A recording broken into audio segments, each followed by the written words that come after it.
জুলাই অগাস্টে যে বাংলাদেশের ইতিহাসে একটা অভূতপূর্ব গণ অভ্যুত্থান হয়েছে, তাতে অনেক মানুষ, অনেক ইয়াং স্টুডেন্ট তারা শহীদ হয়েছেন, অনেকে আহত হয়েছেন এবং অনেকের এমন তাদের আহত এমনই অবস্থা যে তারা সত্যিকার অর্থে আবার কর্মক্ষম হয়ে ফিরে আসার সেই অবস্থাটা এখন নাই। শহীদ যারা হয়েছেন তাদেরকে আপনারা জানেন বেশ কিছু মাস, কয়েক মাস আগে আমরা জানিয়েছিলাম যে তারা 30 লক্ষ টাকা করে পাবেন তাদের ফ্যামিলি। হ্যাঁ, তো সেই এককালীন, এবং এটার জন্য এই বছর যে অর্থ বছর, যে অর্থ বছরটা যেটা শেষ হবে জুনের 30 তারিখে, সেই অর্থ বছরে সঞ্চয়পত্রের মাধ্যমে তারা 10 লাখ টাকা পাবেন।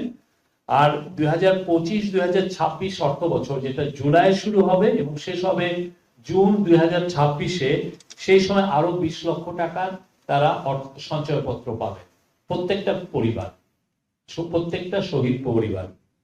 এবং প্রতি শহীদ পরিবারকে প্রতি মাসে 20,000 টাকা করে ভাতা প্রদান করা হবে।